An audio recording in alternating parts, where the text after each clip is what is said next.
ये इज़राइल और ईरान की जो जंग है ये होनी थी, ये बरसों से पेंडिंग चल रही थी।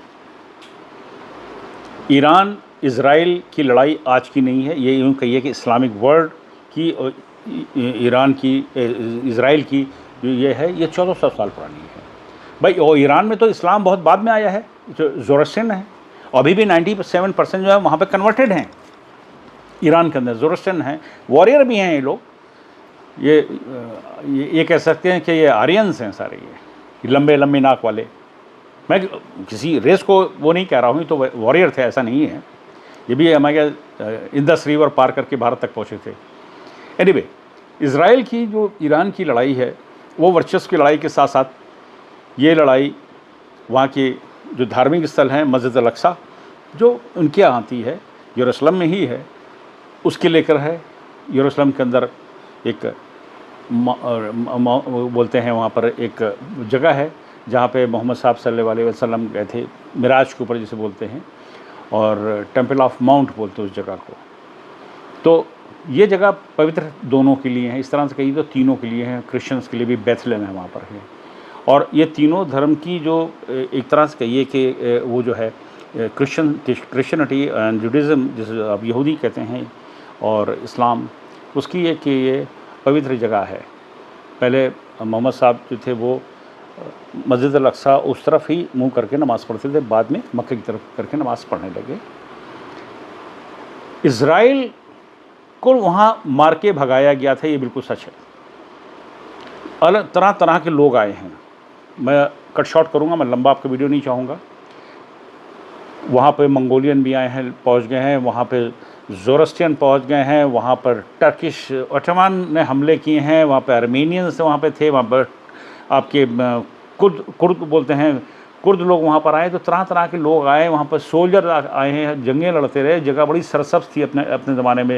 ये गोलन हाइट का एरिया, ये आपका जो जहाँ पर भी हम लड़ाई हो रही, जिसको गाज़ा भी आप जिसको बोलते हैं, ये इलाका बड़ा सरसब्ज़ था। बाकी सारा डेजर्ट था, सऊदी अरबिया सारा डेजर्ट था। ये वो एरिया था जहाँ पर सरसब्ज़ था, और इजिप्ट तक के मिला था। सामने ही आप देखिए तो सुएज़ कनाल भी है, और इस पर इजिप्ट का ही कब्ज़ा था इस पोर्शन के ऊपर।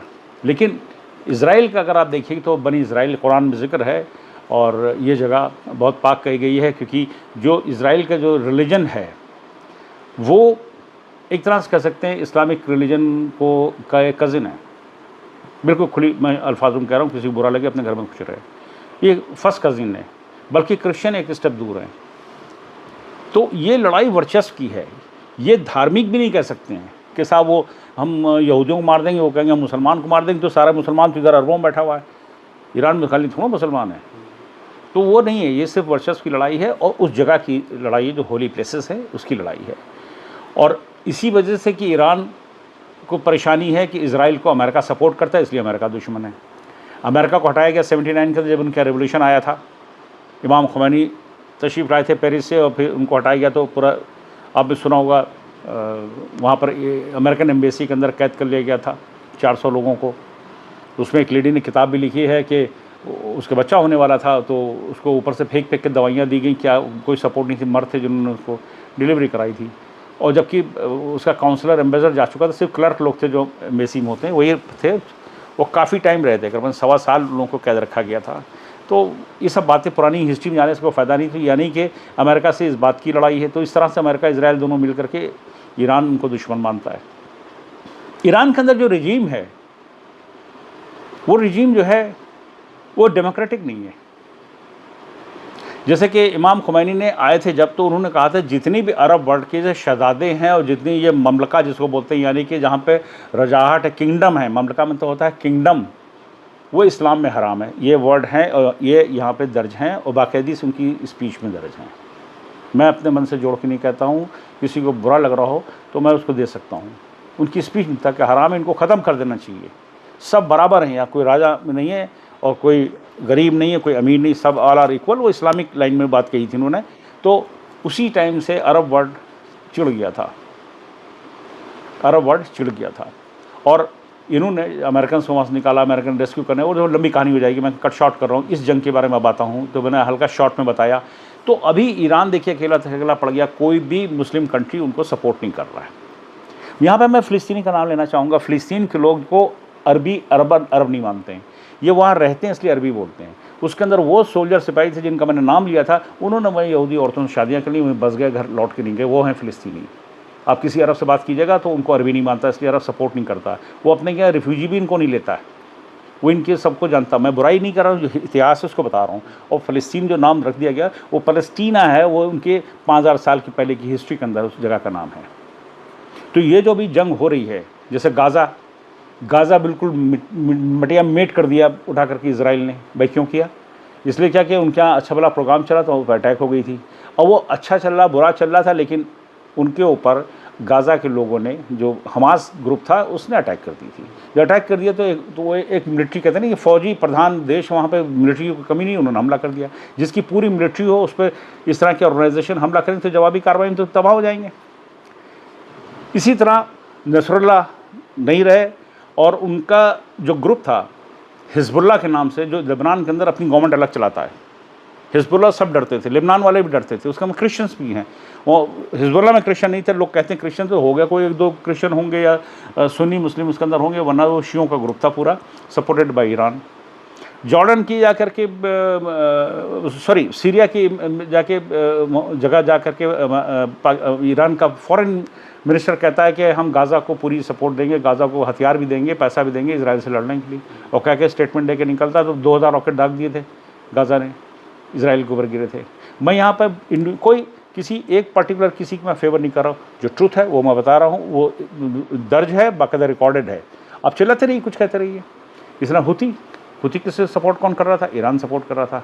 हुती ने कहाँ से रॉकेट, हुती के पास इतने बड़े रॉकेट कहाँ से आए जो इजराइल में गिरे थे? आप डिस्टेंस देखिए, यमन का, इजराइल का, पूरा सऊदी अरेबिया का, पूरा अरेबियन पेनिनसुला को पार करके जाके रॉकेट गिर रहे थे। और रेड सी के अंदर जितने जहाज़ आ रहे थे उन पर अटैक हो रही थी, उन्होंने भी धराशायी किया, ईरानियों ने जाके मारा यहूदी। तो अभी तक के जो देखा गया है, ईरान प्रॉक्सी वार से इजराइल से लड़ रहा था, क्योंकि खुद तो दूर बैठा, 1200-1400 किलोमीटर दूर बैठा हुआ है, वहाँ से जंग नहीं हो सकती थी।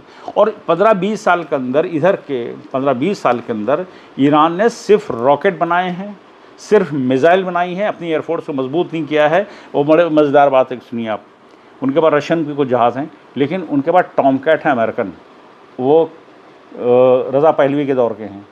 उनके पास चिनूक हेलीकॉप्टर रज़ा पहलवी के दौर के हैं। उनके पास फाइटर एक और है, इनके पास फैंटम है। अरे फैंटम तो लाजवाब जहाज़ था अपने ज़माने का, फैंटम मतलब बड़ा खूबसूरत हसीन जहाज़ था, वो आज भी इनके यहाँ उड़ता है एयरफोर्स में, उनके ज़माने के हैं, पहलवी के 79 के पहले के हैं। और उनके पास C-130 जो हम लोगों ने भी ख़रीदा, C-130 79 के पहले के, इनका आज भी फ्लाई करा। भैया अगर इतनी अमेरिका से नफरत थी, इन जहाज़ों को कबाड़ा कर देते ना, आप तो यूज़ कर रहे हो अभी तक के। और आप, बड़ी इंटरेस्टिंग चीज़ है, दवाइयाँ दूसरे मुल्कों से जाती रही, आप लोग लेते रहे, सारा अरब वर्ल्ड खाता, उसमें आधी ज़्यादा कंपनियाँ इसराइल की बनी, यहूदी उसके मालिक हैं। मेरे ये बात समझ में आज तक के नहीं आई। गुड़ खाते हो, गुलगुले से परहेज़ कर दो, वाह भाई वाह। अरे भाई आप अमेरिकन जहाज़ को लात मारो ना, भगाओ, आप क्यों उड़ाते हो उसको? ये क्वेश्चन और है, ये अमेरिकन जहाज़ का मेंटेनेंस कहाँ से हो रही है, इनको पार्ट कहाँ से मिल रहा है? कहीं से इन्होंने व्यवस्था करी होगी। मैं आ रहा हूँ उस जंग के ऊपर इसराइल की। तो ये जंग दोनों की बड़ी नेचुरल लड़ाई, ये बड़े नेचुरल एनिमी हैं।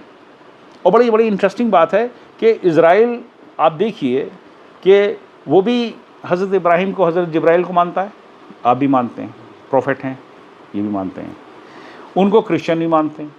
तो यानी कि बाइबल वाले और आपके जो इंजील पढ़ते हैं उसको इंजील कहा जाता है, और तौरा जो ये पढ़ते हैं यहूदी, और कुरान पढ़ते हैं ये तीनों किताबों को मानने वाले इन सब पैगंबरों को मानते हैं। हज़रत ईसा को भी मानते हैं, हज़रत मूसा को भी मानते हैं।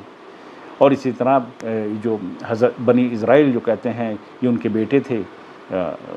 तो अब ये देखिए, तो लोग अब कह रहे हैं, ईरान ने कहा, किसी ने कहा कि हम इज़राइल को हम दुनिया के वजूद से ख़त्म कर देंगे। गाज़ा का तो पूरा वो था, क्या बोलते हैं, उनके एजेंडे में था कि हम धरती से इज़राइल को ख़त्म कर देंगे, यहूदियों को ख़त्म कर देंगे। इज़राइल का नाम तो कुरान मजीद के अंदर 3-4 बार आया है, बनी इज़राइल का, तो कैसे ख़त्म कर सकते हैं उस नाम को? तो मैं कहता हूँ ना, इस्लामिक वर्ल्ड के अंदर मैं बात यहाँ पे इस टाइम करूँ, जो ख़ास करके मैं तो जिस कम्युनिटी से आता हूँ, तो उस कम्युनिटी के अंदर तो इस टाइम बड़ा शोर शराबा हो रहा है, क्योंकि ईरान के ऊपर हमले हो रहे हैं। वो तो खैर ठीक है, पब्लिक के ऊपर हमले इनको भी नहीं करना चाहिए, उनको भी नहीं करना चाहिए, दोनों कर रहे थे। आपको मिलिट्री की लड़ाई लड़ी है, इसराइल को भी जहाँ पर सिविलियन एरिया है वहाँ पर नहीं करना चाहिए। लेकिन ईरान ने अपना बदला लिया गाज़ा का। उन्होंने कहा था हम गाज़ा इसको बना देंगे, तेल अवीव को। तो उन्होंने भी देखिए बम्बार्डमेंट जो शुरू किया था शहरी आबादी में करना शुरू, इतने रॉकेट गिरा दिए कि में 200 गिरा दिए। उन्होंने तो हाइपरसोनिक मारे भाई मिसाइल, कि वहाँ पर इनका जो डोम था इसका क्या बोलते हैं इजराइल का, अमेरिकन, वो फेल हुआ है। जो उनका सुरक्षा कवच था वो फेल हुआ है इजराइल का, अमेरिकन का जो इजराइल को दे रखा था। उन्होंने इतने रॉकेट दागे क्योंकि उसकी जो परफॉर्मेंस है वो 90% तक के है, यानी 100 फेंके जाएंगे तो 90 रोक लेगा, 10 नहीं रोकेगा वो 10 गिरे। 200 फेंके यानी 20 गिरे शहर के अंदर, और नाप नाप के गिरे। हैफा में गिरा है तो कहीं गिरा है तो कहीं गिरा है, यहाँ तक यरूशलेम में भी गिरे हैं। और वो तो तबाह कर दिया आपका, हाँ उनकी जो राजधानी है बिल्कुल तबाह कर दी। तो उन्होंने भी पूरे तेहरान को तबाह कर दिया। ये जो लड़ाई जो है ये एक्सेलेरेट होगी आगे आने वाले समय के अंदर, क्योंकि अभी तक के अमेरिका तो बहाना ढूंढ रहा है कि हमारे किसी चीज़ पे फुलझड़ी भी छोड़ देगा तो फिर हम चढ़ जाएंगे, ईरान इसराइल अमेरिका इसराइल मिलकर ईरान को तबाह कर देंगे। इसमें नुकसान आखिर में ईरान का ही होने जा रहा है। अब देखिए न्यूक्लियर स्टेशन पर उनका मार दिया, जहाँ पे न्यूक्लियर का जहाँ पे इनका वो इनरिचमेंट सेंटर था, तो वहाँ पे मार दिया। तो वहाँ पे नीचे रेडिएशन हो गया है, वहाँ पे लोग खाली करवा रहे हैं। खबर आ गई है, चाइनीज़ एजेंसी ने उसको रिपोर्ट भी कर दिया है कि 10 लाख लोग थे, उनको हटाने की तैयारी हो रही है, हटा भी शुरू भी कर दिया। यहाँ तो अभी खबर नहीं आ रही है कि साहब वहाँ पे न्यूक्लियर रेडिएशन स्टार्ट हो रहा है, हो चुका है एक्चुअली, नीचे हो गया था बाहर आ रहा है। तो उसमें नुकसान मिला करके ईरान का है। तो ईरान में हमारे यहाँ एक चीज़ क्या है कि ईरान में जैसे कि अब मैं जिस चीज़ को बोल रहा हूँ सुने सब लोग, मुझे कोई एतराज़ नहीं है। एक प्रॉपर गवर्नमेंट होती है और मशीन चलाने वाले एक्सपर्ट्स बैठे होते हैं, ना कि वहाँ पर सिर्फ हथियार बनाने वाले। वो एक कूटनीति करने वाले एक्सपर्ट होते हैं जो राय देते हैं, हर कंट्री के अंदर होते हैं। हमारे यहाँ भी कुछ गवर्नमेंट भी गलतियाँ कर जाती है तो उसको बैठ के जो सलाहकार होते हैं वो राय देते हैं। हर जगह सलाहकार फौजी नहीं होते हैं। जैसे पाकिस्तान में सलाहकार सारे फौजी थे, खुद ही बाद में प्रेसिडेंट बन जाते थे, जैसे मुनीर प्रेसिडेंट बनने की तैयारी कर रहे हैं। तो वहाँ पर जैसे अब हम जो सबसे सुप्रीम लीडर, मैं नाम लेना नहीं चाहूँगी, इस शो में अच्छा नहीं लगता है, और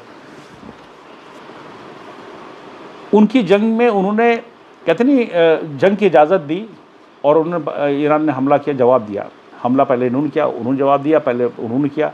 ये पहले तय हो जाए किसने हमला किया। इजराइल ने हमला किया तो उन्होंने जवाब दिया 200 रॉकेट से। ये तो बुरी दुनिया देख रही है। मैं यहाँ पे किसी का फेवर नहीं कर रहा हूँ, मैं एक न्यूट्रल होकर बात कर रहा हूँ और आज के दौर का हूँ मैं, और इसलिए मैं आज के दौर पर बात करना चाहता हूँ। इसके पहले डेमोक्रेटिक एक शक्ल होना चाहिए, ना कि वो इस्लामिक कट्टरता होनी चाहिए, चाहे कोई भी इस्लामिक वर्ल्ड हो, कोई इस्लामिक कंट्री हो, कि साहब हम ही हम हैं बाकी आप कुछ नहीं है। तो ये गलत है, ये सीधी सी बात है। और आपने सुप्रीम लीडर को आगे कर दिया, आपके सारे लोग मार दिए गए, सारे इंटेलिजेंस के मार दिए गए, उनके न्यूक्लियर के वो जो क्या कहते हैं न्यूक्लियर के साइंटिस्ट मार दिए गए, जनरल मार दिए। क्यों मारे गए? मोसाद ने मारे। मोसाद का डिप्लॉयमेंट था, और मोसाद के कोई यहूदी नहीं गया था, ये ईरानियन ट्रेन किए गए हैं। मोसाद के एजेंट ईरानियन थे, ईरान में रहते हैं, फ़ारसी बोलते हैं। 100 में 2 आदमी होंगे मोसाद के लिए, क्योंकि गवर्नमेंट के ख़िलाफ़ काफ़ी टाइम से ये लोग अपराइजिंग हो चुकी है वहाँ पर गवर्नमेंट के ख़िलाफ़, समझ रहे। तो वहाँ पर जो है ये इसका नुकसान तो ईरान को सबसे ज़्यादा होने जा रहा है। अब बहुत से लोग हमको भी वीडियो भेज रहे हैं, ये देखिए तेल अवीव में आग जल रही। अरे क्या बेवकूफ़ी की बात कर रहे हो। ईरान उससे बड़ा शहर है, वहाँ ज़्यादा तेहरान उससे बड़ा शहर है, उससे ज़्यादा आबादी है, और वहाँ रॉकेट गिरने लगे तो नुकसान किसका होगा भाई? जब आप इसराइल को मारो तो जवाब तो देगा ना। क्या किया उसने? गाज़ा को ख़त्म कर दिया। और आप अभी तक के प्रॉक्सी लड़ रहे थे। मेरा तो मुद्दा इसी पे आ गया। और सुन लें कान खोल कर सारे, इस्लामिक वर्ल्ड में भी ये देखी जाती हैं चीज़ें। आप देखिए प्रॉक्सी से आप लड़ रहा था ईरान अभी तक के इसराइल से। उधर गाज़ा में लगा रखा था हमास को, हिजबुल्ला का लगा रखा था, इधर हूथी को लगा रखा था, उधर इराक में भी लगा रखे थे, सीरिया में लगा रखे थे। अब पहली बार आप 1-to-1 वॉर लड़ रहे हो, और आप सिर्फ रॉकेट मिसाइल के बूते पर लड़ रहे हैं। तो लड़िए आप। आपको रशिया की सपोर्ट है, आपको चाइना की सपोर्ट है, खबर आ रही नॉर्थ कोरिया भी सपोर्ट दे रहा है। ठीक है, लड़िए। इनको अमेरिका सपोर्ट दे रहा है। हाँ, गलती से अगर आपने अमेरिका फेंक दिया तो अमेरिका भी और बुरा हाल कर देगा, क्योंकि खाड़ी में उसके जितने बेसेस हैं आप नहीं तबाह कर पाएंगे, वो इस तरह से करेगा वो। तो इससे क्या नुकसान होगा? वहाँ के अवाम को होगा, वहाँ के लोगों को होगा। अभी हो गया, अभी उभरने में इनको 10 साल लग जाएगा। जो तबाही आई है, क्या हुआ? ये जो रिजिड होकर के नहीं होता, इसमें डिप्लोमेटिक दिमाग लगाए थे, कूटनीति होती है। हमारे क्या भी वॉर कहाँ हुआ? खड़ाक से तीसरे दिन बंद हो गया तो लोग कहते रहें बेवकूफ़ है क्या? सब समझदार बैठे, एक से एक एक्सपर्ट बैठा हमारे यहाँ। फ़ोन उन्होंने किया था, 3 ही दिन में होश उड़ा दिए थे पाकिस्तान के, 3 दिन के अंदर। और नफ्स बिलो द बेल्ट मारा था, जाकर के देखिए, उनकी रेडिएशन स्टार्ट हो गई थी। चिल्ला रहे हैं, उन्होंने जहाज़ गिरा दिया। अभी खबर आ गई है, रफ़ेल कंपनी डसॉर ने कह दिया है कि हमारा कोई भी जहाज़ इंडिया में जो हमने दिया था नहीं गिरा है, गिनती में पूरे हैं। झूठ बोल रहे हैं, 5 गिरा दिए, 6 गिरा दिए, 7 गिरा दिए पाकिस्तानियों ने। अपने खुश हो जाओ। तो ये बात तो ईरान को भी देखना होगा कि आवाम को नुकसान है। आप तो सेफ्टी में हैं, आप बंकर में चले जाएंगे जितने बड़े लोग हैं, बाकी आवाम का क्या? जो सड़कों पे है, जो नौकरी करती है सुबह से 9 से लेकर 5 तक के, जो ईरान की सड़कों में तो वीडियो देखा करता हूँ, उनका क्या होगा? आने वाले टाइम में ये वॉर एक्सीलेट होने जा रहा है, ये पूरे गल्फ में फैलने जा रहा है। मेरी बात को नोट कर लीजिएगा। इतना ही मुझे कहना है। थैंक यू सो मच, धन्यवाद। जय हिंद, वंदे मातरम।